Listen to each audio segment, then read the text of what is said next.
Yo, what up, guys? This is Dennis Calvero, your host of Narrative. Before we begin, I want you to be aware that this episode was recorded before the start of the outbreak. While being mindful of the current pandemic, we also want to provide you with some distraction that's entertaining, educational, and inspiring. We thank you for listening. Be safe and be kind. Peace.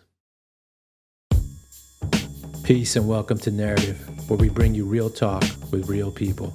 I'm your host, Dennis Calvero, along with my co-host, Keith Tran. For weekly updates and exclusive content, follow us on Instagram at narrative.today. You can also go on our website, www.narrative.today. Let's start the conversation. This is Narrative.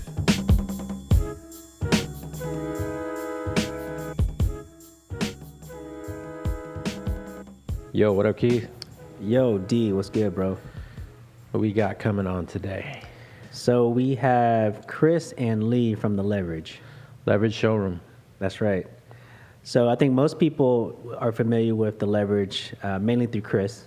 Okay. Since he's the one that normally is, I guess, quote unquote, the face for the brand. And he's done numerous podcasts on his story and how they built the Leverage and where they're currently at. But Yeah. I think Leverage is a showroom, right? And, Yeah. And they have a couple brands that they own and represent. Right. So they started as purely a showroom representing other brands, and now they're mostly known for their in-house brands, the brands that they create and produce themselves. Cool. But I think today is interesting because along with Chris, we have his partner, Lee, who this will be his first ever podcast. Lee's normally kind of the more behind-the-scene guys. Yeah. And so no one's ever really heard from him as far as his story and how his perspective of how they came together and built the Leverage together. So I think it's important. It is important. I think in a lot of businesses where there are two business partners, it seems like one kind of overshadows the other when he's like there's a person that's always like the face or that's more outspoken or kind of gets the focus more. And then there's always that guy that kind of like, you know, you never really get to hear from. You know he's a partner of the business, or you know that there is something that he does, but it's still kind of a mystery. You're like, oh, what does that guy do, and why is he the partner? Yeah, and I think a lot of times for most companies that has that dynamic is one will kind of just organically become the face. Yeah. And then the other person, they just feel more comfortable just Yeah. doing their thing and not necessarily worry about being the voice. Yeah, exactly. Cool. Well, let's welcome Chris and Lee from the Leverage Showroom. Let's do it.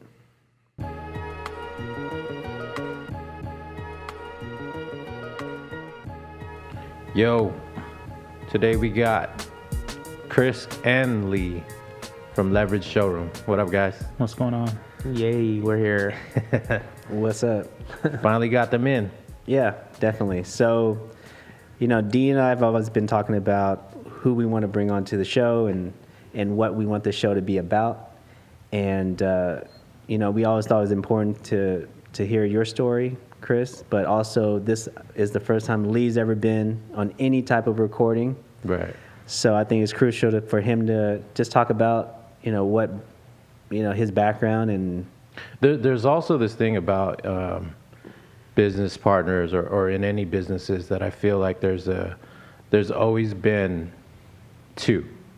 I mean, not in every instances, but there's always a front guy that people are always going to see, and then there's always a partner or someone that's kind of, you know, a pivotal part in the business. Sure. And I always feel like sometimes those guys don't necessarily get to, you know, people don't really get to hear their journey or, you know, how they got into the business relationship. And, you know, people always ask me, oh, how did you and Rob become partners and blah, blah, blah, this and that. And so there's a story behind that. And I think it's something that me and Keith are interested in getting you guys to talk about.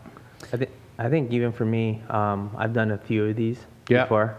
Lee hasn't done any of them. And Yeah. so when you guys were telling me like, oh, you know, I'd bring on the show if you guys can bring on Lee. And I'm like, that'd be kind of tight because everyone's heard my story, you know, and I've openly talked about Lee's story too. Yeah. But having him here firsthand might be, it's a pretty big gem, I feel. Yeah. Just because his story is kind of unique. And once you guys get into it, it's something pretty wild. Yeah. You need a shot of tequila or anything? No, I'm okay. We got some Patron back there. We got a secret stash. Yeah, and I think also just this setting is like perfect full circle. Like if you know, for the people out there listening, we're actually recording in downtown Santa Ana. Yep.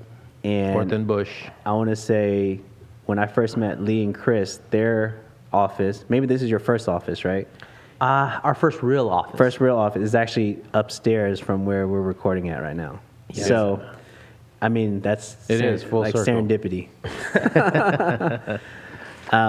So Lee, you know, let's just start kind of in the beginning. You know, where did you grow up? And I grew up in Orange County, Costa Mesa.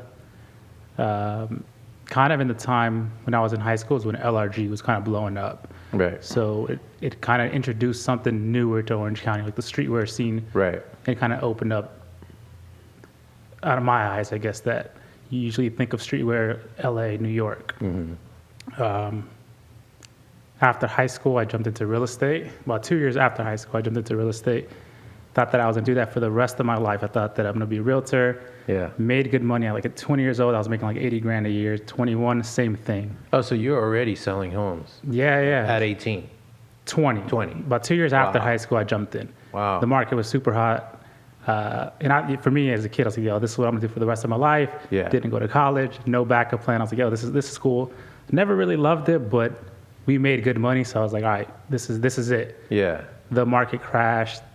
I was like 23. I had a home, stressed out, didn't know what I was going to do next. what year was this? 2008. 2008. Yeah, Okay. market word. crash. Yeah. I thought life was over, right? I was 23 years old. Life is over. Like the one thing I wanted to do for the rest of my life, like what am I going to do now? At that time, I felt old. Like, Yeah. dude, I'm already 23. How am I going to start from scratch? Stressing, just. Hey, you did a lot at 23 before I did. I was still at mom's crib. But I thought, I don't know. You just hit that wall, and now looking back, is a blessing in disguise, right? Right. It's a good industry. I loved it. I still, I buy properties now. I love real estate, but it was never something that I'd wake up every morning and I'm like, dude, I can't wait to get to work. Or I thought about it after work. Real estate is something that most business people should understand, and eventually, like other businesses, like if you look at the McDonald's story, it's like they're more of a real estate For company sure. than they are, a food company. Yeah. Yeah. So I still have interest in it. I buy, I rent out. But I knew that it wasn't really what I wanted to do. I think I had read some kind of like book or heard something that said if you had all the money in the world, then you can do whatever you want, right? Yeah. Obviously, people say, "Oh, I want to travel. I'm gonna do this." But like, what would you want to do every single day? Yeah. And I think I always wanted to get into fashion. I didn't go to school for it. I didn't have knowledge of it, but I just felt like. When you were making money in a real estate game, were you an avid shopper? Were you into I fashion? think most of the money went Okay. there. Obviously, I had a mortgage at the time. I ended up losing the house, but a lot of money went there. But yeah, as a shopper, I was kind of learning about the brands. There's an Active not too far from us, The Closet. Right. So there's these places where these brands were available to me. So what brands were you into at the time? LRG was big, Crooks. Those brands. I wasn't like super into fashion like that yet. Just kind of scratching the surface. Obviously, it takes a little longer to hit Orange County than. I think in 2008 too, when the market crashed, fashion were one of the businesses or industries that was able to thrive. Dope money. Yeah. That's It's able why. to thrive. You That's know. dope money. Agreed. So was there like a part of the fashion game that you wanted to get into? Or you know what I mean? Like most people, when they say I want to get into fashion, it's more so. Is it the design part of it? Is it the marketing aspect? Is it sales? What was it that was drawing you to that world? So I think the overall goal was to own a brand, but my foot in the door would have been sales. Like I said, I didn't go to school for design or graphic. Like I didn't know that part, right? The computer part or the program side. So sales was goes hand in hand what I was doing already in real estate. Right. Okay. So that's where I felt like, that's where I want to get in. So I spent a couple of months kind of not knowing what I was going to do. Like I said, kind of borderline depressed, sad. And me and a friend had kind of talked about, we should go to Europe. We should backpack Europe. But it was kind of one of those things like, we just talk about it, but we never do it. I was like, what? You know what? You're right. Fuck it. Let's just book it. So we ended up booking it 1 month. A funny story is the morning we were supposed to leave, we partied the night before. On the way home, he got a DUI. He got arrested. So I'd never been on a plane, never left the country. Trying to figure out where he's at. He couldn't get a hold of him. Oh, wow. So I went to the airport, somebody dropped me off, and I was just like, fuck it. So you went alone? Yeah. Wow. So I went to London alone. Started off in London, and it was a whole trip. Yeah. But I brought a book with me, and the book was the Do You by Russell Simmons. Okay. And it kind of just, a lot of the things were kind of just like touching. I felt like I needed that book at that time. Yeah. And him not being there kind of gave me a lot of free time to read the book. And Right. You had time to yourself. And it kind of just opened my eyes, like, when I get back, this is what I want to do. Like, I don't, like, whatever, I'm going to go all in. Like, I don't care if it works or if it doesn't. But what I don't want to do is hit 30, hit 40, and be at some kind of corporate job working my way up Right. and being like, fuck, I wish I would have took a gamble back then. Yeah. Now I'm in too deep. Well, I'd never read Do You. I mean, obviously, I know a lot about Russell. Was the book about his journey in fashion, or His journey in fashion, and it also touched a lot of, like, on young kids coming up in the game. He's Right. like, sometimes I'll interview a kid or we'll hire somebody and he comes in a pair of jeans, and some of the older corporate heads won't understand, like, why didn't he come in a suit? Mm-hmm. But he probably came in a $200 pair of jeans, hard to find.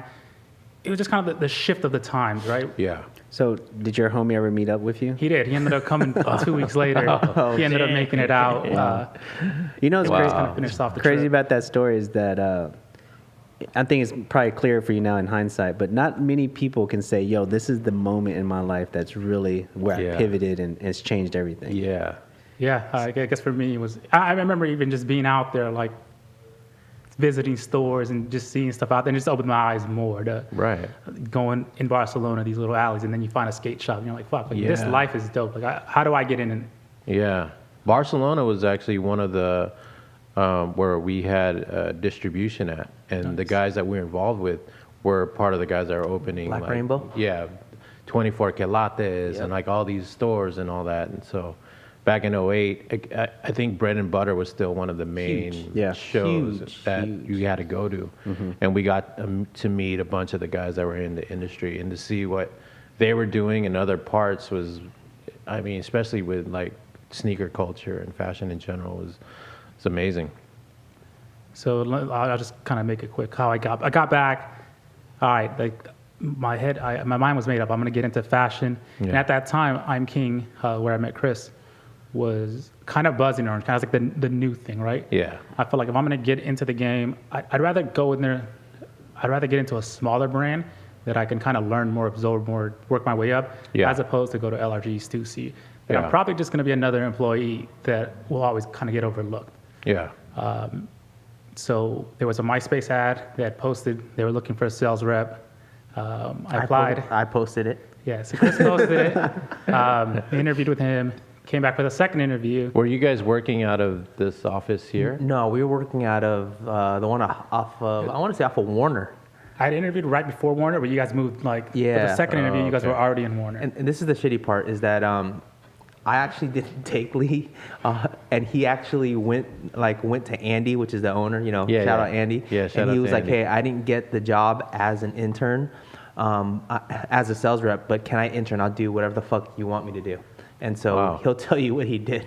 Yeah, so How many years was I Am King in business when you got there? it was September 2008, so they were in like a year and a half. Okay. Man, it was a blur. I want to say I started with I'm King 2007. They've been around for like a year, so maybe 2-3 years in. So Okay. they were on their upswing though. Yeah. Very as far as upstream. a brand. Big upstream. Yeah. A lot of potential. The stuff was cool. I was a fan. So like I said, I went for the group interview. I didn't get it. When I kind of saw the guys at the group interview, and I'm like, I'm better than these guys. Yeah. Maybe I, for whatever reason, So then I hit them up and I was like, hey, I know I didn't get the job, but I still want to be a part of this.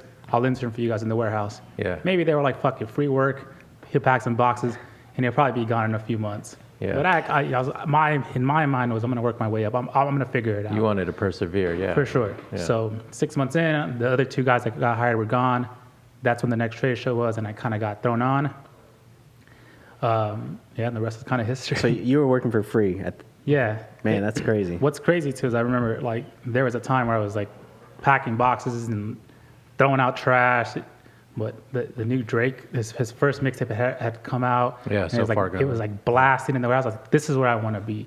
Yeah. This is not what I want. Like I don't physically want to throw out trash and pack orders, but the environment. This is where I want This to is be. the energy. Yeah. For sure. So I mean, that year was crazy for you. So one, the industry that you were in crashed. Then I guess you were chilling for like 5 or 6 months. Mm-hmm. Then you had like this life-changing backpacking trip for a month in Europe, which you'd never even been on a plane or traveled by yourself before. Then you come back and then you just said, you know, fuck it, I'm just going to jump into this company, not get paid, and just work my way up. I mean, do you ever think about that and see how like crazy? why- I mean, it's inspiring. crazy. Yeah. Like, It's a book. I don't think most kids these days would be able to take that on. I think Right. At all.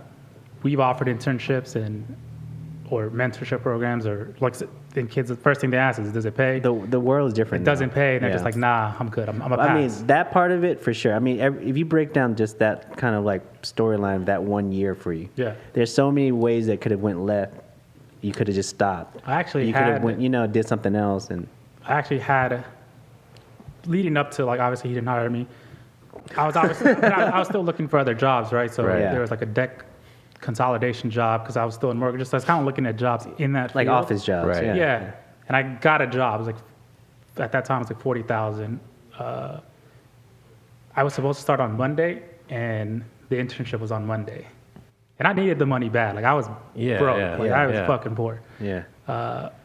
And, that whole weekend was well, what do you do? The fork in the road. Right. And I said, fuck it. Like, that job will always be there. Or a job like that will always be there for me, right? Right. This doesn't work out 6 months later. You go back to Not it. necessarily that job, but I can apply somewhere else. Yeah, you have the skill set for that industry 6 already. months, a year later, this is not going to be there for me. Yeah, and I Right. mean, it sounds like the one thing is really your hunger, your passion. That's what's kind of like pushing you forward. That's what makes someone go, I'm dead broke. I got a $40,000 job here, or I can go work for free, but that's the environment I want to be in, and that's one you take. Yeah. So I didn't show up to the other job. But you wanted to learn, and interning for me, like when everyone, people always ask, like, what advice do you give someone coming up or starting a business? I'm like, learn the trade, learn the Yeah. business that you want to be in, and the best way from learning that is an internship. And if you excel in that, they're eventually going to hire you. I mean, we've hired most of the interns that entered for us at Crooks, and a few of them got on to get jobs working at Nike Wow. even before going to any other job. Like to start in an intern, working with one brand, and then go on to Nike. At that point, was like, for me, I'm like, fucking Nike taking another one. But, It's like the same thing I always say to everybody is like mimic. You always got to mimic whoever's like the best person in the room. So Right. if you're a sales guy, you're going into a sales job, you just go in there, you look at who's your top producer, and you just copy whatever the fuck he's doing. So like even me and Lee, we have like the same kind of background because I was in mortgages too. It's like my first job I've ever had after college. So I was like a junior telemarketer. All I was doing was just dialing away 300 phone calls a day. Yeah. But I remember just going into the office and seeing the top producer. The guy was making like $60,000-$70,000 a month. Damn. It was fucking wild. Yeah. But I would see the way he would just work, like the day he would come in, what he would say, how he would, the things that he would do, just kind of copy and emulate all the things that he would do. And the wild thing was I ended up becoming on his team, and I just copied everything he did, and I became the fastest top producer in the company's history in my Wow. third month. And Yeah. so like I literally went from first year, a junior telemarketer, coming in, just following what he did 3 months and just like knocking it out. yeah, but you also had that drive. It's Yeah. like same for you, for the industry. It's like you kind of have to have that drive to either succeed or be to find out what you really want in your career path, right? I mean, that's the same thing. You go back with like your business partner, like you and Rob. Yeah. Right? So between me and Lee, it's like this. If I go to work every single day, I don't ever worry about what the fuck Lee does because I know he's putting out the same amount of work that I am. So Right.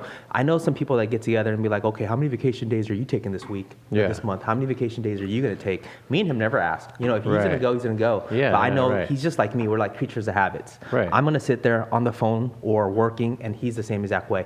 Like if me and him are in a room like this, we're not talking about fucking anything else besides what can we do to improve our business. Whether Yeah. it's from like our production schedules to like, well, who do you think's hot right now? What should we make? Or, how can we increase our sales? Or what do you think that we could fix about the company? Yeah. And we never argue about it because we're not the type of person where, yo, Lee, you do this, Yeah. and I'm gonna do this, and we'll figure it out. It's like, course. okay, everything's on the table. Well, Just let's check mark let's get everything to how you guys met at I Am King, and then eventually, started business together. So during obviously when I got even the warehouse internship, obviously it was a small company, so I guess we met there. But the next trade show, he's like, hey, like we need somebody to do the South. You want to do it? So I jumped on it. I think I did the South at that time. Wait, why did you nominate him? Yo, I'll tell you, like, even though at I'm King, even though I was a sales manager, I felt as if I was running a company. Like Yeah. I literally was like the brand manager. I was telling them exactly what to make, how to produce, everything. Like Right. sometimes, I love the guys to death. But Is this because Andy wanted to just well, I create? mean, the thing about Andy and Polo and stuff, they had so many people there that was young. Everybody was like 21, 22 years old. I was literally, So the experience was lacking. I was Yeah. 25 years old, and I was the oldest person in the company. Oh, wow. You know what I'm saying? And Lee at the time was what, 23. 23. And so like, at the time, they're like, okay, Chris, I had experience because I was doing sales for multiple brands at the Right. time, and I was in the industry prior because Okay. whatever it is. So So I knew. what were you doing before? Just a kind of a quick recap of what you were doing before I'm Okay, King. before I'm King, I was doing sales. I was a multi-line rep, so I was repping a bunch of other brands, and I was an in-house rep for this brand called Franco Shade. So Okay. you remember Franco Shade? Yeah. So that was like my first into the industry, and I was with them for like 2 to 3 years. So I built a whole rapport of accounts from like all the boutiques, all the majors, and I kind of took that structure and then I went into I'm King and I built the sales team. I mean, I fucked up. I didn't hire Lee the first time, but he was there for 6 months, and then with me, I talked to everyone in the office. So Yeah. how I kind of feel is that you never know where talent is until you speak to people. So I had this thing where I used to talk to all the interns. I used to talk to all the designers and stuff like that too. And the crazy shit is, like, we have 6 or 7 guys from the I'm King staff that I took with us. So my assistant at the time was Derek Nguyen. He's Yeah. our CFO now. Right. Our creative director is now our head of visuals, Brian. So you got to meet all Yeah. these guys at a lower level. Exactly. And you built relationships with Oh yeah, them. for sure. And then obviously Lee became my business partner just because I saw his work ethic. He was coming in every day.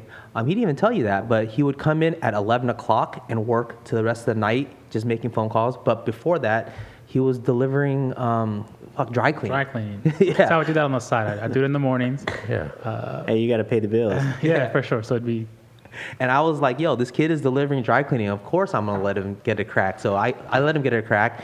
And I just pretty much said, hey, listen, these are guys in your territory.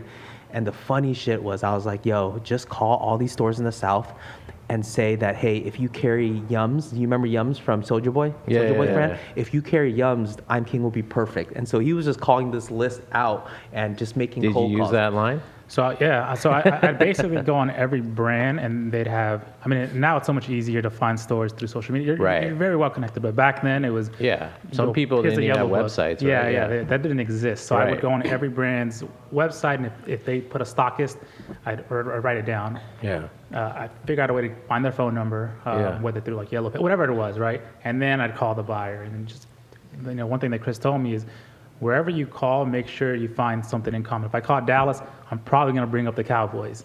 If I call, Houston, you talk about the Rock. You use something to break the ice. Yeah. Yeah, some commonality. Some commonality, And then once- exactly. So let's take it back. So Chris, you were the sales manager at I'm King. Yeah.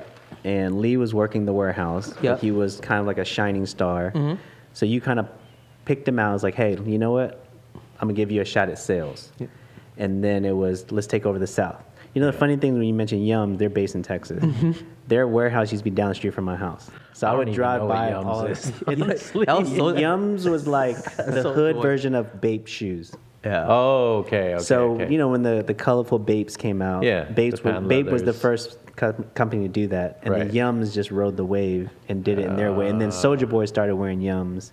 Got it. And that's kind of, I mean, they blew up really Huge. fast, and then they kind of went away just as fast as they That was came. like the first brand I think that was, and it wasn't the first, but it was one of the brands that you built around like a semi celebrity. Celebrity, yeah. That Okay. brand, if I remember correctly, it was started by a college professor, a marketing professor.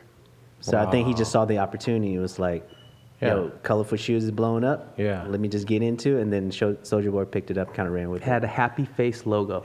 So with the did tongue. accounts, you know? Yeah. So what was your kind buy of first, Lion King? Yeah. your first? I kind would of- say like the first 2 or 3 years was rough. Like it wasn't like, yo, I hit the ground running and I was fucking killing it and I Right. was killing it.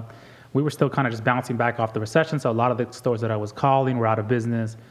A lot of guys were still struggling, trying to bounce back. Yeah. A lot of these stores didn't know, and this was 2009. They didn't know what streetwear was. They're like, yo, I'm King. I think Diddy just had a cologne called I'm King. They're like, yo, this is Diddy shit. Oh, that's right. So if there wasn't a celebrity's face attached to it, Right. nobody was interested. Yeah. But it would just be season after season, and then you'd get 1 guy, 2 guys, 3 guys, 4 guys. You know, some of the guys that I worked with, I still know to this day. But that's what it was. It was just building. I think first season I might have shipped out like 10 orders. To me, I was like, "Fuck, I'm on! you Like, did it. Yeah, I'm on did my it. way. I'm about to blow the fuck up." So, I mean, during that period of time, how important was like the trade show? Because it's a different world now. I mean, this Yeah. is, you're talking about 12 years ago or so. So very important, right? For me, from my perspective, I didn't have money to hit the road. I mean, the company was still new, so they really couldn't send us out on the road. So that was like the only place to really meet buyers. There wasn't social media where you could hit up a buyer and slide in their DM, talk to them, shoot the shit, Yeah. kind of build a relationship with them. It was that, and then everybody goes home, and if you got a contact, great. If you didn't, good luck till Good next. luck. Good luck till next show. So what was the first show that you attended? Magic 2000. Magic. It was like the February 2009 show. You made so much more business at Magic partying than you were Oh, than yeah. you did actually working. So like Yeah. you know, I mean at the time you're going twice a year and Magic was huge. How many people went to Magic? Like 150, 200,000 Right, people. right. And then this is during the time when, you know, obviously you guys, LRG, I want to say Fat Farm, Gino Green Global, and all these guys had these huge build out like sets. Yeah. Their houses, full bars and stuff, and it was a 4-day event. They would throw parties every single day. Right. And so like a majority of the time, you know, you're like, okay, well tonight I'm gonna be at Light or Yeah. whatever the club, or Tangerine or whatever was big back then, or Tao. And so a lot of times you're just pretty much doing business at the show, at the parties. Right. And it felt like it was a big old party. Yeah. I mean, shit, I met most of you guys at party. Yeah. That's the funny thing. I think that's kind of maybe the thing that's evolved with the industry now is that even though the trade show has kind of become a little bit of a kind of an old school way of doing business, the networking part, dapping somebody up, shaking their hand, seeing someone in person that you've only emailed or called on the phone, that part is important, you know. And I think even for us when we first started, you know, our story was a lot of that was because we felt, hey, when you see me, you'll be reminded like, oh yeah, I need to reach out to them and give them this product or this special collab or whatever it is. And we always thought it was important to be in front of people because we came from Texas, you know, so we weren't in like at the time what was considered a huge market. But yeah, so now you're a couple years into I'm King. Yeah, so year 1, kind of a wash. I kind of like, I think I would like say boot I would say camp. the first 2 years were my version of going to community college. Like that's where I learned Right. everything, right? I didn't kill it, but I was just learning the game, right? Year 2010 now. The end of 2010, we had a fall season, and that season was our biggest collection. It was a lot of cut and sew.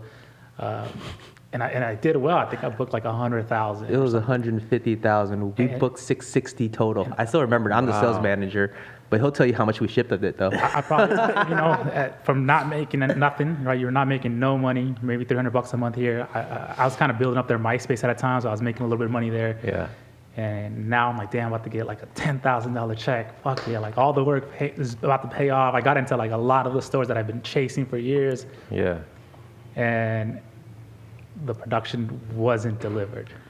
Wow. 660, we shipped 160. So, easy terms, sales reps get paid, anywhere from 8 to 12%. Yeah. So imagine thinking that you're making 8 to 12% on 660, and then they ship $150. Yeah. And this is talking about me, him, and like a couple other reps too. And so I'm looking at it like, what the fuck are we gonna do? Well, what were the production issues? The production issues is we didn't have money. That's the production issues. Oh, okay. Obviously on a small So company. you had the orders, but you didn't. You had the orders, but it was a lot of things. It was we didn't have money. The production was wrong. And back then, when you're young, you don't know how to manage your money. It's one of those things where, okay, well, I have $660,000 that I need for production, but I still have my overhead. I still have my Zoomies and Tilly's orders. How much money do I need in the physical bank to roll this whole company? Well, if you have like 660,000 in sales, then technically your production is about half, Yes. right? And a lot of companies didn't know about factoring Yep. or like how to get the money to produce. And then all most of that. those companies are younger, so they could even be approved by factors. Yeah. So that was the whole thing that we didn't know. We just thought that this was going to come, and we were good. Right. And so, that shit didn't ship. I mean, obviously, But you were able to ship some, so you Yeah. got something. We got some out, but it definitely was like you said, from It was 660 disheartening, to right? Yeah. 160. And I think most of it was like 100 of it was probably Carmelou, which Did- wasn't. no, Did- actually, no. None of it was Carmelou because they ordered 250 and Yeah. it didn't get shipped at all. So they didn't even get shipped. Did that event discourage you at all into like, man, is this industry still for me? Or I don't think I ever thought, was it for me? Like I should get out, I should go look for it. I was already in, like, yo, this is what I want. Okay. I enjoyed it. Like, fuck Yeah. the money didn't come in, but I wasn't really worried about the money. I think to me, the money was, Because I was young too. I didn't have It's like you didn't have shit. responsibilities. You didn't have shit to begin with. So Yeah. it's like I still don't have anything. I'm good, but these experiences and things you're learning. But I knew I was important. going in the right direction. And now, even in hindsight too, was a lot of the stuff that went wrong there, we learned how to correct. So Yeah. I think our production is very good because we know what it's like to mess up and not ship on time. Right. Have people I Right. think there's so many things that the blessing in disguise there was if everything went really good at I'm King, we probably would just be sales reps. So Right. all those things had to happen, and we look at that situation and be like, yo, we cannot fuck up on production, Right. Because this is what will happen if we did. We are super, super anal about production. Like me and him just look at calendars and we're just like, yo, we could be late on this and that. And we give ourselves like times and budgets where like, yo, it has to hit. Just because we said, we literally learned on someone else's dime. We Yeah. were sitting there, everything that could have happened or done wrong went wrong. Went wrong. Yeah. Especially when your company is ran by just a bunch of kids, Right. Like no one knew exactly, like you said, factoring, production, deposits, even down to the way you should ship an item. I think, the lesson that you mentioned there is a really good one, is because when you're working for a company, even if it's not the company that you see yourself being with long term, you should always look at it as, what can I learn? Yeah. Even if it's learning what not to do. You know what I mean? So Most important. And I think a lot of kids these days, they don't understand that. It's like, oh, I'm at a job and I hate it. Yeah. Versus looking at, well, what are you gaining that you could take on and push to your next experience? Yeah. So let's fast forward to when you guys, I guess, decide. So was that like Right. after this production thing, was that like kind of the end of the I'm King or This one's funny. It was kind of like the starting shift. Okay. So, say now 2011, I went on a road trip, and I actually went to Keith's store in. So you visited the Arlington. Oh, South. that was our original. Yeah, the original. Yeah. story. So I saw Angel there. So I took a road trip from here all the way to New Orleans. I drove, Wow. Wow. and Yeah. we started in San Antonio to Austin. I mean, I remember going to Austin on 6th Street, and there was like one light. Now Wow. Austin is huge, but Yeah. 10 years ago, Right, I was right. like, damn, what the fuck? Like, this is get me out of here. Now Right. I love it. Like, I'd love to hang out in Austin because there's so much going on. But back Yeah, then, we had Andy on, and he mentioned that he went there with you. to Austin. I think you guys. That was later on. Yeah, yeah, Later on the road. yeah. But this, we flew there. We had Yeah. some money. We had some money. We had some money now. You had a this, credit card or something. We drove. My friends were on spring break, and one of his friends worked for the Pelicans. So we went to, like, the whole road trip was based around going to New Orleans. New Orleans. Yeah. So, but along the way, they're like, cool, yeah, we'll do this with you. So I'd go to every store, pop up, bring a box out, show them the collection. I think most guys are like, just because you came all the way out here to visit me, We're I'll gonna write put you in an order. something. Like, Yeah. here's something. We applaud the effort, probably. Yeah, I mean, it was like Yeah. $800. But every store that I went to wrote something. Guys that I've been chasing down on the phone, I've been, emailing them, sending them catalogs, and they're just like, you came all the way out here? Like, the fuck? Here. Well, the thing too, just so more personally, is like, yeah, in Texas, you never get that many. Yeah. Where we're at, you don't get people to come out to see you. And we understand, like, transportation and Yeah. all that. That's hard and it costs money. So I'm sure we were probably in that boat too. It's like, damn, these dudes came out to see us, and And, Yeah. and still to this day, that's the way we run our business as well. Just because even before he was doing that, I was just always hitting the road up and down the coast of California, just visiting all the stores from Yeah. here to the Bay. Yeah. So he was a South rep, and I did the West Coast. So I mean, we transitioned what we were doing then now to our reps. Our reps are some of the few reps in the industry that still go do a run, road, and they yeah. see all their accounts, and then. But the good thing is, we cover it. It wasn't a situation back then. We were paying our own way. I'm like, okay, I just spent $1,200. I made $2,000 in commission. It didn't make sense. But for us, it was the relationships that we built from that. Would you say the South was one of the toughest territories for business? Toughest, fashion is- but once you crack it, it's probably the easiest. It's tough Yeah. because they're so behind. Now they're, like I said, everyone's connected through social Right. media. They're more up on game. Yeah. But back then, no. So it was tough because they weren't, like, they were still buying Sean John. Like, they still were very, like, academics. Like, those are big brands. Like, they were not trying to see streetwear. Yeah. So it was very hard. And that's It was like the Northeast and the West is definitely. they're the main. trendsetters. Yeah. But I think for me, I think I'm more of a laid back guy. That I think if I was thrown in the Northeast or the West, it would have been a lot more difficult for me. I think I needed that. Like, I think Yeah. it meshed with It my helped. personality. And Right. we kind of built like a strong bond Yeah. with the buyers because we kind of connected better. So I think to me, everybody of course wants the West Coast. And those are the sexiest markets, right? Right. Yeah. You got to go on a road trip to like Yeah. Arizona. Fuck that. Yeah. Take New York, or take, but to me, and then I did Midwest too, but I ended up liking it. Chicago is one of my favorite cities to this day. Yeah. That's the thing. Like, if you could really lock down the Midwest and the South, I think it solidifies your business. It's our two strongest territories, the too. North and Yeah. the West are the sexiest, but it's also the hardest to chase paper and like Sure. all this shit. And plus, I right? think the Northeast and the West, it's going to be changing a lot faster. Right. Whereas the South and Midwest, you can get a little bit more of a constant. For sure. Your brand might not start there, but it'll live the longest there. Yeah. The longest lifespan there. Yeah, agreed. But I think Agreed. after that trip, like, it kind of solidified me. Like, okay, now I have a lot strong relationships. That was spring of 2011. We kind of still ran through the same issues of like booking a lot, not shipping, booking a lot, not shipping. And I think like November, December-ish was the talk of like, maybe we should kind of open something up. Man, our story was funny. I mean, I'm gonna keep it rated R as possible. This is as rated R as possible. I was pretty much doing. I was going into the office like mad, late, leaving early, and I was pretty much 1 foot in, 1 foot out. I was about to do cash call.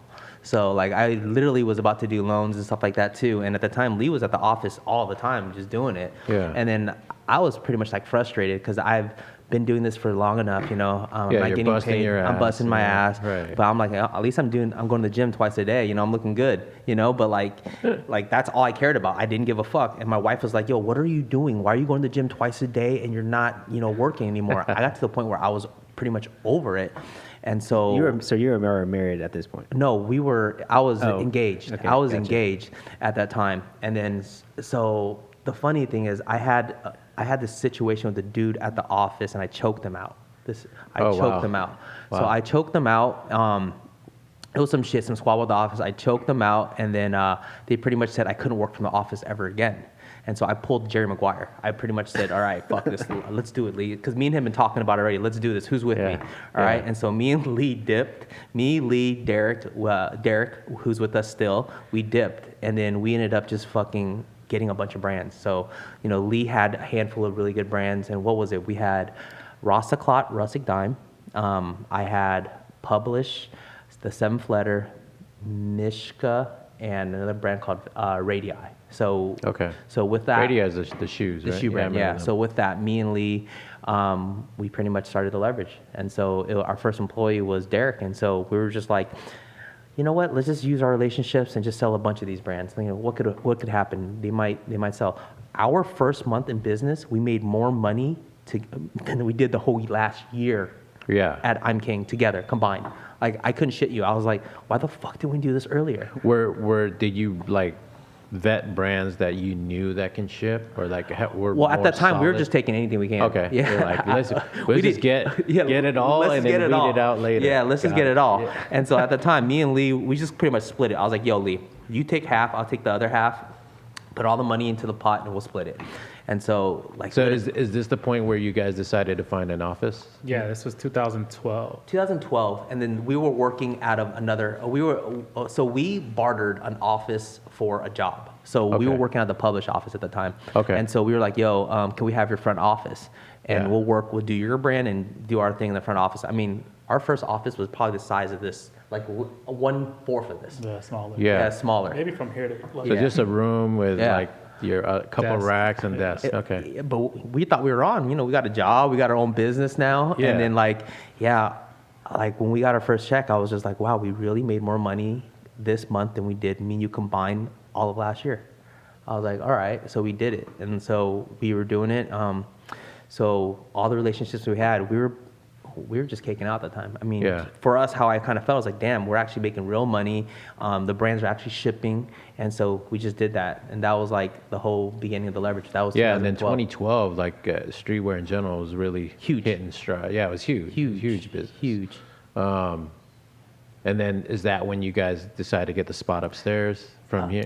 I think we outgrew that. That's why we're getting more employees. We were kind of bringing on more brands, and I think we just needed to find our own space. And Okay.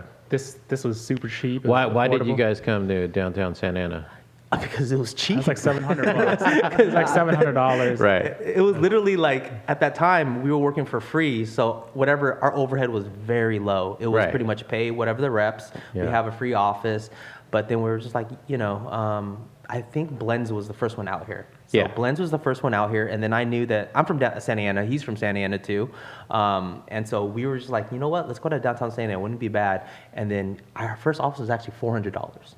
It was The expansion. yeah. We tore down the wall. Yeah. So our first office we had was $400, and we thought we were so tight. We had our there was 2 little offices. It was about maybe 400 square feet. We outgrew it, and we asked, hey, could we get the office next door? So we actually tore down the wall for $700, and we Yeah. got like 700 square feet. So you guys started growing, and then Yeah. you would take on that. That's what we did in Fairfax. Like that, we had my first office was the size of this corner too. Yeah.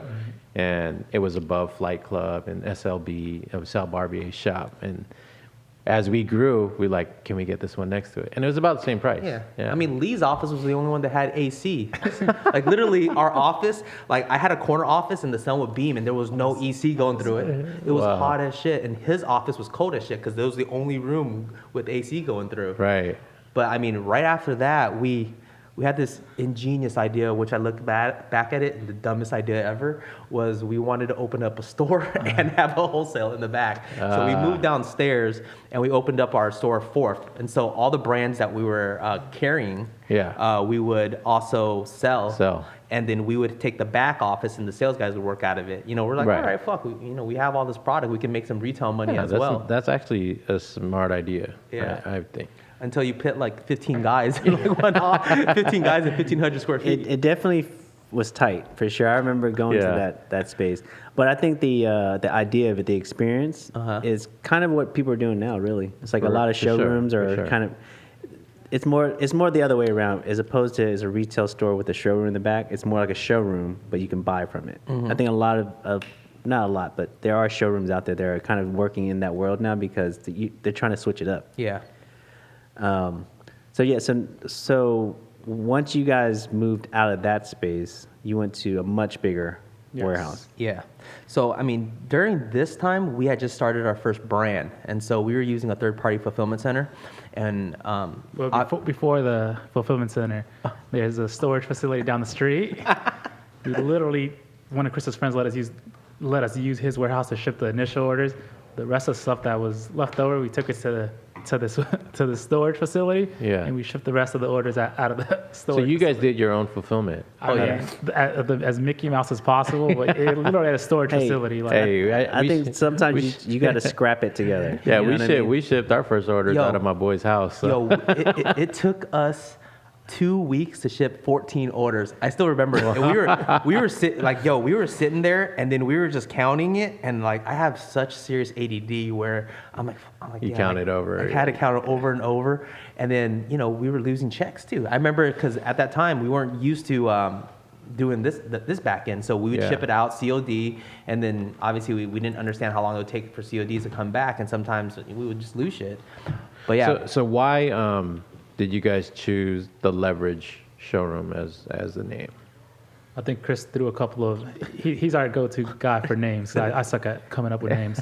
So he threw a couple of names up there, and I'm like, yeah, this one's kind of dope. What were some of the Dude, the other one was supposed to be called Double Down. Oh my god! It was supposed to be. It So was like honestly, blackjack? It was literally. I have this whole thing where like my best thinking is on the treadmill. So like when I'm on the treadmill for 30 Right. minutes, I do all my thinking. I'll write stuff down and like I'll envision my day and like I'm very visual in terms of that. And I was writing out all these names. I'm like, the Leverage. Oh, that sounds cool. Double Down. Like, and then I showed it to him. He's like, this one doesn't suck as bad as this one.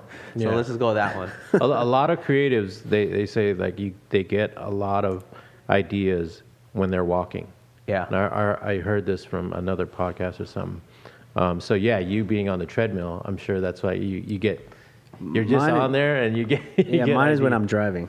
I do driving too. So I have this. Yeah. If you ever drive with me, I have this weird thing where I don't listen to anything. Yeah. So people when they You get wanna in my be car, quiet, they right? kind of Yeah. like, can we turn on the radio? And I'm like, oh, my bad. I forget, Yeah, because yeah. I'm so used to not listening to anything. Right. It's because I can't tell you how many times I'll be driving. I'm like, that's it. Now I'll pull out my phone. Don't do this, but I pull out my phone and I'll like email myself. Yeah. And then, that becomes something. But Right. That's my Yeah, I hear that. That's like my favorite 30 minutes and I'm not even really running. I'm like at a 3.4, like Yeah, slow you're- jog, but yeah. I'm just like thinking and just writing shit down. Okay. So the Leverage. Yeah, the Leverage. so now you guys are, what year is this that you moved to the bigger? 2012. So I would say, it's 2012, right? The end of 2000. 15 was Reynolds. Yeah. Was a bigger one. Yeah, The bigger so- one, right. okay. So 14 we started Embellish. Yeah, 14 we had Embellish. That was our first brand. Actually 14 we moved. At the end of 14. Yeah. So you guys knew that eventually you're like, we need to have our own brand to make some real money. No, I'll be honest with you, I never wanted to start my own brand. Okay. And I'll tell you why. I know Lee did, but my whole thing was when we went to business and I wanted to do the sales agency, I always looked at brands like, wow, you have a crazy ass overhead. You have to pay for this, you have to pay for that. The reason why we did it sales is like, okay, what's the easiest way to make a lot of money without putting out money? So Right. I was like, if you do sales, you take a piece on top. And so I was like, all right, cool, let's just start as a sales agency. And so one day I asked Lee, I was like, yo, do you know any brand that sells like makes biker jeans? And he's like, we can make some, and that's how it started. And so Wow. we eventually, made a sample, found a factory. The rest is history. And at that time, the biker trend was Was starting about to pop off, or like the Balmain and So I think fast fashion kind of didn't exist yet, and it kind of Right. everything was timing, right? We kind of Yeah. aligned a product that people wanted. They didn't really care if it was a branded brand at that moment. They just wanted the The look. look. And we just struck at the perfect time. And Right. obviously people did it after us, but they were kind of already too late to the party. right. And then what me and Chris did always, obviously as a sales rep, when I was coming up, I always wanted to like, damn, the diamond booth is fucking packed. I wish I was their rep. Or the crooks were like, fuck, Yeah, they're yeah. making money. But our thing was we would always take brand new brands from zero and build them up. Like Right. that was kind of our thing. Like we didn't really plan it that way. It just happened. Like, Yeah. we'd go find brands that saw potential and kind of build them. We were always introducing But I new think there's a brands. gratifying thing in that. It's like I looked at some reps that worked for us, and I was like, man, you guys are just cash registers because the stuff is selling itself. For sure. But like the For guys sure. that like see a product and be like Rasta Clot. For sure. Like how are we gonna sell like these braided bracelets? Dude, you know? my train of thought was this. Like any brand that I look at, I opened up our Rolodex of all of our stores, and I was like, okay, can I get it into Zoomies, Tilly's, PacSun, Karmaloop, Culture Kings are one of my major guys. If I can say yes to half of it, we're taking on the You're brand. taking it on. Yeah, and then that was it. Funny story about Rasta Clot, and it kind of ties you in with it, is when I shot my first email blast ever for Rasta Clot, Chris was giving Keith from Zoomies a ride to your store on okay. Sunset. Yeah. And my phone was just ding, ding, ding. And I was like, dude, Chris was driving. I was like, dude, this fucking brand's blowing up. Like, Yeah, people I got want like it. 20 orders on the way. And then I think I don't know if he thought I was gassing in the buyer from Zoomies, but he's like, yo, what is that? What is it? But I still remember that day. We dropped them Yeah. off. And I think I remember too meeting, seeing the Rasta Clot guys, and were you at the 100K that one time? We were all there, right? I was at the 100K. I mean, obviously their business right now is huge. Shout out to Daniel. But the crazy thing was the year before, I think it was something like he was selling everything out of his like trunk of his car. He wasn't in the many stores, and then I guess doing like the stock exchanges. Yeah. and he did really well out of those. yeah, he out did of those venues. pretty So it was decent. very like DIY Yeah, stuff. pretty decent. But man, the minute that when Lee got it on, he was getting it to all his guys. My biggest play that I did was I actually put it into Zoomies. So I put into Zoomies, and I'm talking about they were doing six-figure checks every single month. Yeah. I mean, till this day, they're still probably in it. Yeah, and it's such a like small product that it's easy to store. Well, it was a great display. product. Yeah, it was yeah, a great for product for that consumer. sure. Right. We killed it. Like, We killed that. That kind of was like it sold itself almost. We Yeah. just had to really, really bring it to light. So did you guys still have Rasta Clot when you launched Embellish? No, we had Okay, just, you already- it's one of those things that as a sales agency or a sales rep, yeah, you don't have an overhead, but at any time a brand can walk. And we got the call, say that they were going to bring it in-house, and, Was that like the saddest Right. day ever? for some reason, I know Chris he had just had his daughter. He was Dude, married. For some reason, it didn't hit me. Like, I was just like, all right, cool. On Like, to the next. Honestly, for me, that was like one of the saddest days as a sales rep for me, just because I had built this brand. I honestly feel as if I built that brand in terms of the distro, Yeah. and we were in every goddamn door, right? I'm talking about everything. But And that's then- a reoccurring case Oh, for it's sales reps normal. that And so- happen to that build brand. Oh, yeah. Guy- For sure, I know for guys that happen in New Era. I had just had my daughter, Yeah. and then I got the call that they weren't renewing our contract. They're going to bring everything in house. I was devastated. I was like, okay, I just had a kid. How am I going to support my kids? I can't go around. It took me 6 months to a year to build this brand to where it is now, Yeah. and you're going to take it away. And honestly, I was devastated. I looked at Lee. I know at the time Lee was just. Me and him were on difference on that, but we were just scrambling. We had to find other brands to kind of fill the whole void. So was there looking back now, was there like a conscious shift from being just a sales agency to let's just start doing all of our own brands? So I think that moment for me was not only us, but we have employees now, so we can't keep building brands up, letting them walk away. For me, I at that point we were making great money, and I was living way under my means. I was probably saving like 95% of my salary. I was renting a room from a friend, so I had money saved just from working. But it was just, what happened to that employee that relies on that $2,000 or $3,000 check? So for me, Yeah. it was we can't keep building these brands up, and we kept on building brands up from scratch. I think the Rasta Clot thing happened in December, and I went to Miami. So that's when Chris called me looking for a biker jean. We kind of figured it out. Started kind of David, our other partner, was sampling the jean. So from December to February, which was the trade show, I saw Keith there, and I was like, "Hey, what do you think of this biker jean?" The first samples were trash, but they're like, "Oh, fuck it, we'll give it a shot." Yeah. That Monday, I was like debating if I should because it still wasn't a for sure go. I was like debating. Chris had a guy in Australia who was going to buy 100. Whatever amount of colors you make, I'll take 100. Yeah. So we figured out, okay, if he takes 100, it's going to cover we can do up to 300 jeans because it'll cover that much production. Yeah. So that Monday, I was like, fuck, should I book this trip to China? I was on kayak. Tuesday, I was like, it seems a little like it feels like it's coming to fruition. Like buyers are saying they want it. Yeah. I booked my trip to China Wednesday, and I was in China Friday. Was that your first time in China? First time. So Thursday, I got my visa, and I jumped on a plane on Friday. Wow. That to me like mirrors that one story about that whole year. Yeah. For you, it's like, yo, the hunger's there. Let's just make it happen. Yeah. And I mean, the rest is history. We kind of just literally booked we were there for a long time, and I'll make this quick. But the way we were supposed to go there to visit another factory, and he went from like his price doubled by the time we were there. Just like every time we'd ask for like, hey, can we make some changes? This, yeah, but they talk in Chinese, and then you come back and be like, oh, the boss said if you want to make that change, the minimum now is 600. Like it was just getting crazy. But we're like, fuck it, we're out here. Let's try to find another factory. So we scoured the city for like 2 or 3 hours, just walking around. There was a one-way to catch a taxi to go back to our room, and we hadn't found a factory. So we're like, yo, fuck, let's go catch a cab over there. As soon as we walked to the corner, we looked in, and the showroom for denim was actually right there. Because we were walking around. So you didn't have no liaison in China? No, we just went out blind. Who does that? I think that's why it worked, right? We had. Now, when I talk to a lot of people in the industry, the people that have too much knowledge always second guess themselves, or they're kind of figuring out all the reasons why it's not going to work. Yeah. We went out there, like worst case in my head, I was down like 3,000, just didn't travel because I had to pay for David in hotels. So that was the worst case, right? Like, if this doesn't work out, I'm down 3,000. It's not a big deal. Right. So we randomly found someone like the last second, let's just check out this little showroom, and they're like, yeah, we'll do it at this price, which is way cheaper.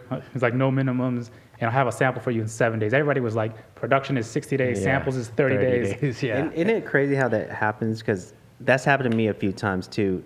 Not specifically, like, more so, it's kind of like you go in not really knowing much, but through the conversations that you're having with these people, you start picking up little tidbits. Yeah. And then eventually you have the conversation where it's like, oh, I can talk their language now. For sure. Yeah. Because I've learned it. I've learned it from these people telling me no. So now when I go in, I'm way more concise. I know exactly what I want, and then boom, you're able to hit it on the head. That's funny how it works. They were just starting, so they had their showroom has like, it was probably like this size, right? And they just had like 50 jeans in there. It's tiny as shit. They were just starting. So they didn't even have any brands they were working on. They would just do random stuff, right? Yeah. I mean, if you go to China, there's 50,000 of these little showrooms. Yeah. They're, I don't know, 4 or 5 feet by 10 or something. Mm-hmm. Yeah. But they were just getting in the game too. It was a husband and wife. And I think if we didn't meet them, I don't know how big we would have grown with the other company, because the other people seemed very shady. I don't know how comfortable I would have felt to even send money. Yeah, and when you're a small fish, a lot of times your production gets outsourced, For and sure. your quality goes down even more. I think it was two small fishes that met at the perfect time. Right. And everything we didn't know, they were okay with. Like, I was sending designs off a picture. You know, it wasn't like some places would be like, no, it has to be fully teched up. They were just like, fuck it, I'll make it work. It was it's written. funny, like It was written. as we're having this conversation, I feel like everything's been peppered with, like, man, a lot of luck. Timing and luck for sure. Timing and luck. And rolling the dice. I think the biggest thing for us was like rolling the dice, because I remember our first production. It was pretty much everything that I had in my savings, and I'm not sure, I'm not talking for Lee, but it could have been too. So we literally, sent this wire over to China, and I look at him and I'm like, dude, I've been hearing all this shit where people send money and they might not get it. Should we just fly there and just make sure it's there? And so we flew back. This is my first time, because I didn't go the first time with Lee. So I flew with him to China, like he was just there about a month ago. Yeah. And so we flew back there to make sure it's all there. We sent the money, and then we literally went there, made sure our inventory. I have a picture. I think Lee has a picture of me standing on like the 1,600 units of our jeans the first time in this little like garage in the middle of nowhere in China. Right. And we're just like, okay, shit, this is our product. Okay, now. I mean, I have this philosophy of like, if you're a businessman or want to be a businessman and are not willing to go broke, Yeah. then you shouldn't be in business. You're better off working for someone else. And a lot of the great businessmen, you know, go for broke numerous times, you know, until their business is so big that you know they're living, right? Yeah. So yeah, you guys took that chance. You guys took that risk. At that point, did you're like, okay, I don't want to focus on sales as much, and I want to focus on production? I think. Or you're wearing both hats, Well, kind of. it was honestly the first run was just it wasn't even we weren't even really thinking about starting a brand. You're just like, let's make something. just sell we it. flip this cash. We just Yeah. used that name Yeah. as the brand Yeah. to flip it. It was supposed to be a quick flip, like, yeah, we're gonna make X amount. Fuck yeah, we're good. Okay. But it blew out so fast, and people were calling me like, yo, our buttons were snapping off. Like production was trash. Yeah. But they were just like, But people were buying while it. the guy was trying it on, his buttons fell off, and he bought 2 pairs. Like, it was crazy. Like the demand, we could not keep up with demand. Yeah. So Right. then, let's do it again. So the second time he came, he bought a bunch of his jeans, Yeah. and those jeans were season 2. Season 3, we kind of just pulled together random images and random shit, and that was season. But it was just so hot that you can slap anything Right. almost at the time. Then it got to a point as we moved to the new office, as we were growing, we had a lot more accounts. I remember like being on the road, like in Texas with Kevin, and still having to do production. I was like, yo, Chris, we got to figure this out where maybe since I talk to the factory every day, maybe I'll just handle productions and you're better at sales. You lead the sales guys. Yeah. And then we brought on Southeast rep, Yeah. Northeast, just because they had physical You feel offices. the slaps. You know yeah. what's the funniest thing is? Like I know you might not remember. One of the first conversations I had with Lee, and I was like, hey, if you could do anything in fashion, what would you want to do? I remember him telling me that he wanted to do production, like dead ass. He was like, I want to learn about denim, I want to do production, and I was like, cool, you know. And I still remember that conversation because for me, I only want to do sales. Like if it was anything, I wear a lot of hats, but if I could do one thing is I just want to do sales. I don't care about like what you're gonna make. I don't care about the images. Just give me the product. You know, I'll figure out how to move it. You know, Yeah. but that's the funny thing. And this was even before we started the company. He wanted to do this. Yeah. So kind of like how your roles and responsibility came from just an organic. Kind of just like, Like, hey, you did this, yeah. I did that. Cool, You- fuck it, let's do it. Yeah, Yeah. and you're really good at this, and I'm really good at that. Where I don't care about doing that, so you do that, and I'm just gonna do me. And Yeah. kind of goes back to what you were saying earlier, Chris, about when you're in the office, you don't worry about what Lee's doing, and he's not worried about you because everyone knows their role, and it's all about trust. Yeah. Yeah. You trust that he's doing what he's supposed to be doing, and Lee, you're trusting Chris. Yeah. But I want to touch back on kind of what you mentioned earlier, D, about just going for broke.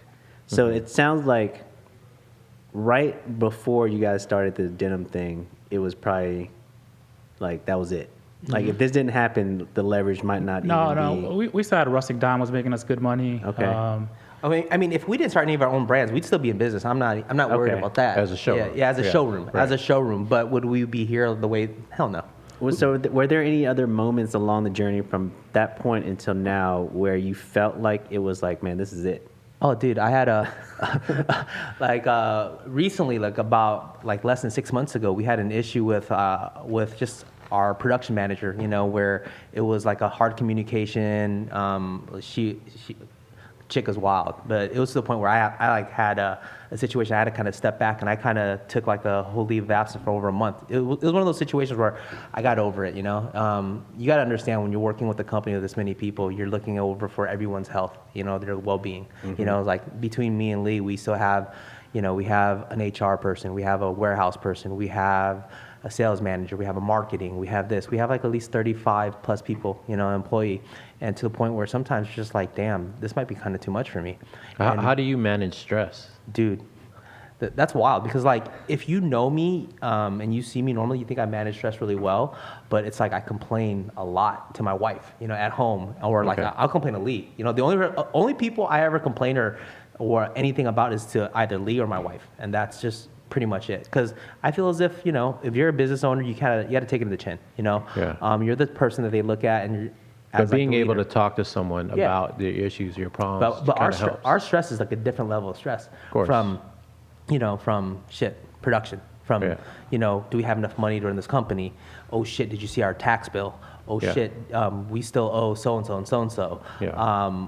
Oh shit, by the way, we're late on the production. I mean, even now, a thing as an employee you probably don't think about, but coronavirus, like, Yeah, right? yeah, I Like, wanted to that's get into that. A Exactly. thousand things that we have to worry about. Right. Every employee's issue is our issue, right? Yeah. Yeah. This guy's having a bad day. This guy gets arrested. we, Multiple times. so, yeah, as a business owner, everybody's problem is your problem. All your problems, they're not Yeah. worried about that. So Right. it does get very stressful. So how, Yeah. how do you manage your stress, Lee? I am more of a stressful person myself, I think, but I think I've managed to pick my battles on what's important. If somebody's complaining to me about something, I've figured out a better job to kind of like, it's not that big of a deal. Like, you can figure it out, Yeah. It's just picking my battles, I think, instead of like me trying to fix everything and like, oh man, like this is going wrong. Like, I need to make it right. Nothing's gonna be perfect. That's for me. That's Do you think what it's you been. think that's changed also because now you're like a new dad? Yeah, I've congratulations. learned how. Thank you. Yeah. Patience, like for sure. For me, patience kind of. Before I really didn't have any. Now with him, it's like fuck. Like You have to be. there's I can't fix him. It's just he's just growing as a baby. Like Yeah. before, I'd want to fix every problem. Right? He's crying. I just have to maybe rock him to sleep. Do Yeah. things. Yeah, it's made me change the way I view things for sure. Yeah. Yeah. But having a family, does it help having some kind of balance in being a business Thousands. owner? I still am work 100% of the time, but Yeah. it was a different 100% of the So time. do you, Yeah. so do you think you're a better business person because you have a family? I mean, Oh, 100%. I tell him all the time, if we had this amount of money and me and him were both single and didn't have a family, we would probably have blown most of this money. I mean, let's just be honest. we're taking more risks, or Yeah, but at the same time, me having 3 kids, having a wife, having like a house, a mortgage, Lee having, a fiance and kids, we're thinking about the future. We're not thinking about just ourselves immediately right now. Yeah. We're not thinking about, let me go. Your hustle goes into another Oh yeah, gear, for sure. right? Just because like we both grew up, relatively pretty poor, and so I always look at it like, damn, my kids are never gonna have to worry about the shit that I had to worry about because they're gonna be taken care of. Oh, they have Nothing, nothing, nothing. Like Yeah. I drive my son to school, my son and my daughter to school every single day, and I tell them all the time. You see all these kids walking? Daddy used to walk 2 miles to school. You see the car that you're in? Daddy didn't have a car back then. My daughter's only worry is like, Dad, have you seen my phone? But so What? So I guess I'll ask all you guys, since you all have kids. So how do you manage then their their perspective on life? Because I think everyone here would probably say, I'm better and stronger because of my upbringing. Right. But I want to protect my kids from what I went through. But how do you get them to understand the value of things? And I think that's kind of always a struggle, right? I mean, I'm fairly the newest parent here, but in the struggle, I was fortunate enough to go to school. At my school was a rich school, it was Newport Harbor. Oh, wow. But our elementary school, for some reason, went to that junior high, they went to that high school. But you see no opportunity, right? As a kid, like nobody has money, like, everybody's poor. Mm-hmm. You think like everybody you talk to is like, the best you can do is get a job somewhere and be a manager. Like, that's like, Yeah. you've made it. Yeah. Then I went there and now you're rubbing shoulders with these kids. They're side by side, and these kids, their dads are CEOs. They're grooming them to take over. Mm-hmm. And you kind of see like, well, they're not that much different than us, right? There's nothing really that, yes, they probably they don't have to worry about money. They don't have to worry about things, but we both have the fair chance to make it. I think that opened my eyes that like, you can go after anything. And that's you what really you're saying. want. So you Yeah. would pass that on to. It's trying to figure out how to, without the struggles, but have that same hunger. That's the tough part Yeah. for sure. Yeah. I mean, I got 3 kids, and so for me, it's difficult just because I don't want to hold their hand on everything they do. At the same time, I don't want them to be a trust fund baby. Right. Yeah. And so for me, like I always tell them the stories and struggles that I had because obviously I grew up in Santa Ana, for the millionth time, we grew up in a very, very poor area. And so my elementary school, obviously, majority of the people, you're on welfare.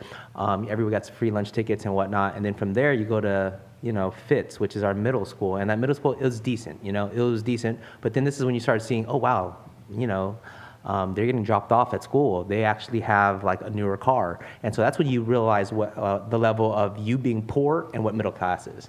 And we were legit poor.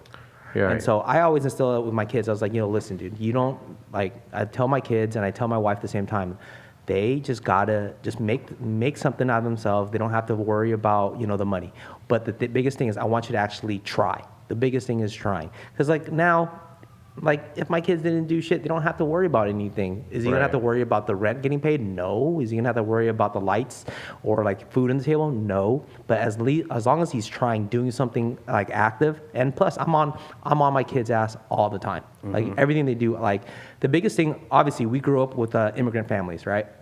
The one thing that immigrant families have in common, our parents were not that supportive with like other shit like extracurricular school. It's like, okay, all they wanted you to do is go to school, do your homework. Yes, but the thing is, okay, I want you to have an A, but I'm not going to tutor you. Right. Right. Yeah.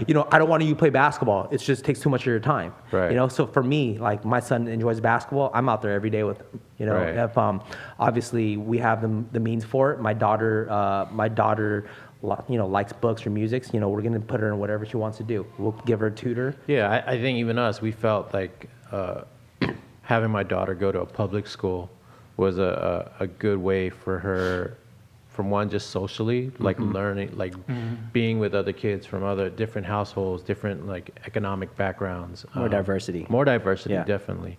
And then, from her coming home and telling us, like, certain stories from certain kids, like, oh, I had to give like part of my lunch to so-and-so because he didn't have enough to eat. And so there's like these experiences that she's having that we could kind of tell, like, guide her and be like, yeah, this is what happens, or, that the world that we live in, there's different levels of where the people are set in it. And if you, what it is you want to do or what it is you want to be should definitely, like, you should take all of these things that you experience into consideration.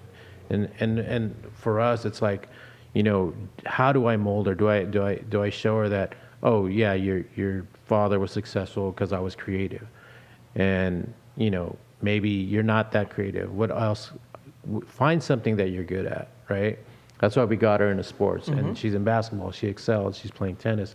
She's excelled. So now we're starting to see, like, okay, maybe that, she's talented in this, and we could kind of like guide her in that route. Yeah. All right. But she's like, oh, Daddy, did you talk to Drake? From streetwear to fatherhood tips. So I guess just kind of wrapping this up, where do you guys see yourself going with the company? What's the next thing? What are you guys working on? I'll let Lee talk. We might have two different visions. There's always constant growth. I think the end goal for me and Chris is use our knowledge as a platform for up and coming designers. Hey, we see a lot of talented kids out there, a lot of guys that have good brands, and they'll throw them on Instagram. 6 months from now, they're nowhere to be found, just because it takes a lot to really build the brand. Right. So I think our end goal is to run the Leverage almost like a record label. Me and him are behind the scenes. We have all the infrastructure ready for you guys. You guys come and be the talent, do your thing. We'll do the things that you guys don't want to do. Right. So we've expanded to a couple of new projects. We've partnered up with newer designers, and just kind of offer everything we have, our resources to them. And obviously they got to meet us halfway too. They put in the work, right? This world is, we see a lot of talent in some people, and at times they'd rather be a celebrity on Instagram than do the work. Right. But the end goal is, we've learned a lot. We've built a lot of resources. Let's offer that back to the next generation or the next wave of kids. Do you think brands today need a celebrity or some kind of face to kind of like, I think the kid is the celebrity now. I think, Yeah. there's a lot of up and coming brands where I think that obviously he's not as big as Drake, but I think in a sense they follow him for for whatever he does. right. And they buy into that just as much as if Drake were to wear a random Right. brand. I think I would add to that question is that it doesn't have to be aligned with a celebrity, but Right. it has to be aligned with some type of face. Yeah. And I think a lot of brands now, if you look at, Virgil or brands like that, they're invested in the designer itself, which Yeah. is like kind of a new thing, right? Yeah. It's like you're invested into the He's a creative new rock director. star. Yeah, Right. designers are the celebrities. I mean, both me and Lee. I guess where I'm looking at our company as well in the next like whatever year, I've always felt as if me and him are kind of like music producers, just like Yeah. like you say NERD. Yeah. So just the background guys. Like all we need is an artist, which is the designer. You have the look, you have the vision. We could make sure that distribution is right. The clothes is produced, it gets here, and it's done. So it's like a complete package. And how I kind of feel is that we want to build a company like pretty much like an Urban Street, like an LVMH, Kering, because they have the factories, they have the distribution, they have the stores, they have the brands. Right. And so how we're kind of building it is just like obviously the leverage is the parent company. Right. And But thankfully. you guys are like, whenever I see you guys at the show, you guys always put out a statement that like wholesale isn't dead, right? And I guess being wholesale like a main part of your business, do you still see that that's still your leverage's goal, to still wholesale to multi-branded stores, or do you feel like are you starting to gradually move into being like DTC, direct to consumer? I mean, to be honest with you, our wholesale business is still like 85 to 90% of our business. Okay. And how I kind of feel about wholesale is that I don't think wholesale is ever going to die. Right. Because you got to understand there's pockets of the United States, which we do a lot of business in the Yeah. South, in the Midwest, in the Southeast, in the North, that people still want to come into a store. They want to buy the outfit. They want to touch it. They want to feel it. And they want to try it on and buy it then and there. Right. We do a bunch of business in urban areas. Like Yeah. back then when people were talking about Magic Johnson, why he spent so much money in urban markets, because people still want to spend money. Yeah. It's a cash heavy place. People are still going in, buying, touching, and just going through the motion. Cool. Word up. Well, we thank you guys coming on Narrative and telling your story and where you guys been, where you're going to. You got anything else? No, that's it. We appreciate you guys. Thank you very Yes, much. sir, man. You guys, Thanks for having have us. anything else to say? No. The one thing I want to say was how, with the coronavirus going on and it being mainly in China and your production being mainly in China, what are you guys doing to help? I think for the bigger picture, we just want them to get safe, all their workers to get back. But Yeah. it slowed stuff down for us for sure. We're about a month behind So on everything. our factories shutting down? They're No, closed down? so they were shut down. Okay. After Chinese New Year, it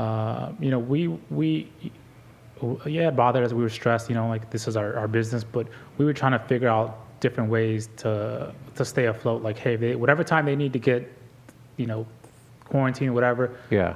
Maybe we'll do some domestic stuff now to kind of carry us over. I guess the whole world knows that everything is on kind of pause. If you Yeah. see Coachella being canceled and South by Southwest and all this stuff, it's like everything is being pushed. From what I'm seeing, is to October. So I think it's for us too, right? Our business our spring too might be summer now. Everything just got shifted a little. Yeah. But I don't think it's been like end of the world. We kind of try to stay positive Okay. and kind of move forward. Cool. That's how we see it. I mean, I always think, just as people, we're resilient, and there's always a bounce back. Every few years, there's always some major thing that For sure.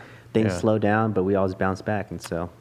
And I think even them just talking to the factory every day, they're kind of on the upswing of it from there. I mean, I'm not saying the whole country, but the factory town. You seem optimistic. They're about about at 75% back to running at full speed. good. I mean, we wouldn't be here if we didn't roll the dice, so we're still going to roll the dice. We'll make it work. We'll make it work. Just put on Whatever. a mask. Yeah, we'll make it work. We'll make it work. Hey, man, here's Thanks, the rolling guys. the dice. Yeah. Thank Double you. down. Double down. All right, man.